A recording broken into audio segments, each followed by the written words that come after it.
it is time to do another Marvel movie review. Well, anyway, hi ladies and dudes.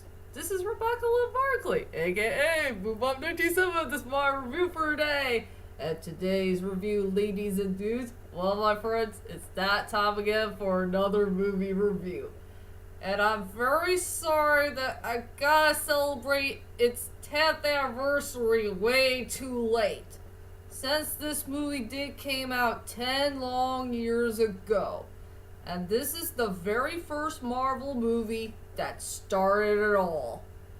And that is Iron Man. Featuring our dear beloved actor, Robert Downey Jr. This is his very first movie that made his comeback for his career. Well, if you guys remember Robert Downey Jr.'s story about his career and his life, he has his ups, he has his downs, but this is his true movie that started it all. You know, for making his comeback. And this is one of the best Marvel's characters of all time, and truly one of our all-time favorites. So let's not wait any further. So without further ado, ladies and dudes, let's head on to my next movie review and the best Marvel movie of all time, Iron Man. So let's head on to the main plot of the story. I think I don't have anything to say about this wonderful film that has a good, interesting plot. It's a story about this rich millionaire dude named Tony Stark. He decided to quit making those weapons that involves bad destruction because he did use it when he was at another place. You know, that took place in the desert, and yeah, he got kidnapped by those evil terrorists, and they're going to use him for some bad reason, and he needs to find a way to get out of there on time. And he did. He decided to create some type of armor that's made out of iron. And he did escape at the nick of time. So he decided to make that cool looking weapon again. You know, that's made out of iron. A really cool armor called Iron Man. And that's all I could say about the main plot of the story. And I guess everybody wants to know is, I know everybody's so darn antsy about it. What the heck do I think about this movie? To tell you the truth is, ladies and dudes, this is really one of my favorite Marvel's films of all time, along with The Incredible Hulk. I mean, this movie really did blew me away from start to finish. I mean, I love this movie to death. I will say it had a really good, interesting storyline. I will say I do like the characters for the most part. It has really good action scenes, great drama, great score. And yes, that Iron Man song that came from Black Sabbath, if I remember right. You know, the one that featured Ozzy Osbourne. Yeah, that song fit perfectly for this movie. Big time. So let's not waste any further. Let's head on to my strongest points and the weakest points of Iron Man. I will say for my strongest points for this movie, it has to go to Robert Downey Jr. as Tony Stark and Iron Man. I mean, thanks to the Marvel company, they did a very well done job of picking the rightful actor at the rightful time to play our dear beloved main character. And I will tell you about my character-wise in a moment. I mean, this is Robert Downey Jr.'s best character, his best performance, and his best role. I just love him to death. So yeah, for my strongest points for this movie is truly Robert Downey Jr.'s performance as Iron Man, aka Tony Stark. Now let's go on to my main weak points of the movie. Sadly, I got two. Two main weak points of the movie that really did kill me in this film. Okay, let's go on to my first major weak point. Is that blonde-haired chick who is a reporter. Okay. This is my major problem for this movie. Why did you add a frickin' whore in a Marvel's film? Yes, it is true that, Tony Stark is a ladies' man and he wants to sleep with so many women that he wanted. Well, before he fell in love with Pepper Potts. I really don't like that blonde hair whore.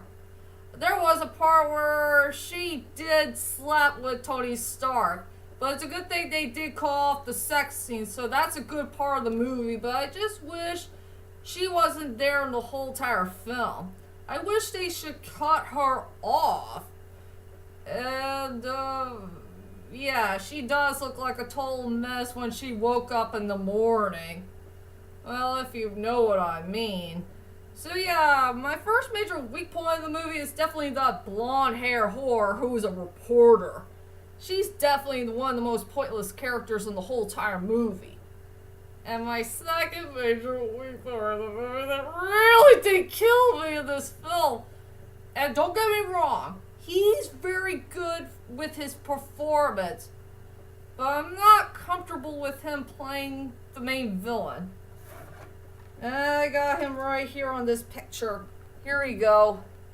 Our dear beloved Jeff Bridges.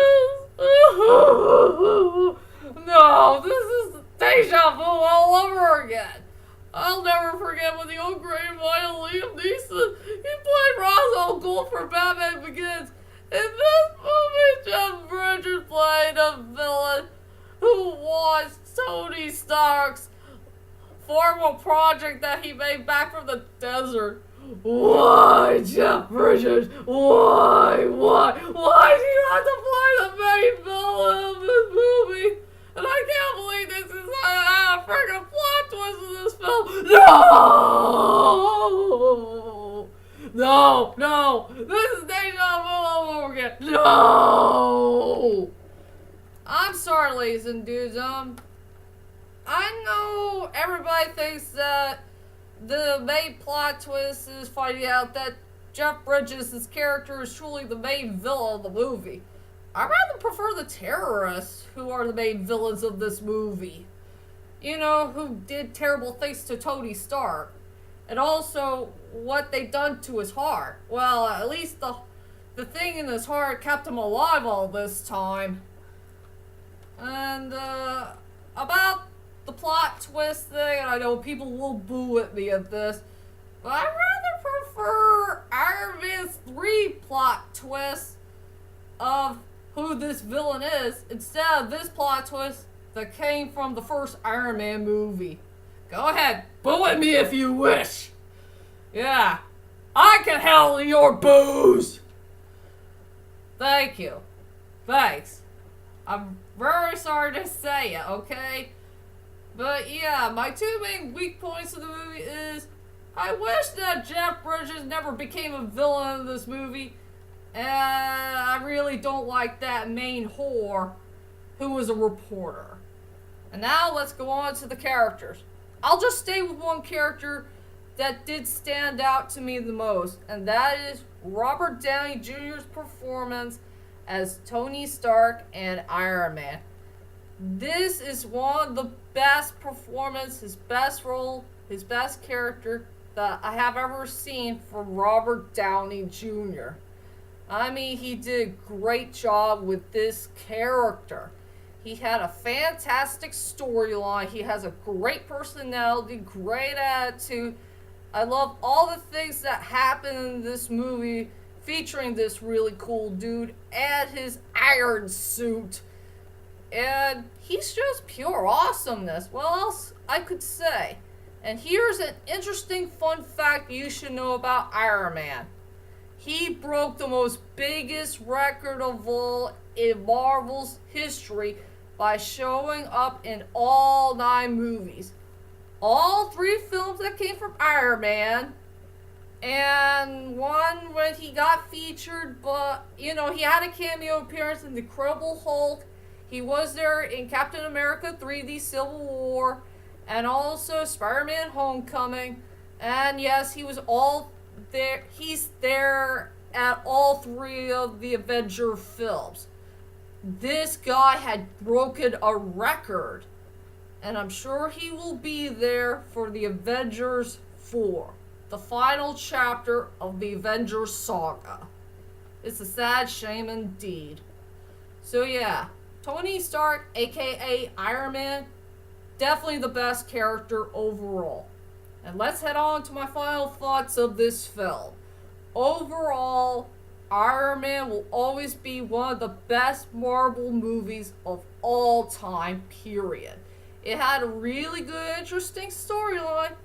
For the characters, I like them mostly, and I do love the sceneries and highlight moments of the film. Good action scenes, great drama, great score. And I'm sorry I reviewed this movie late because it's its 10th anniversary. Well, if you know what I mean. So for my rating for this lovely film, I decided to give it a 9.6 out of 10. It's almost there as a masterpiece film. Indeed. That's my whole entire movie review of Iron Man. And join me next time for my next movie reviews to come. I promise I gotta get going on the other 2 Toy Story films and a couple of films that came from Hayao Miyazaki and so much more.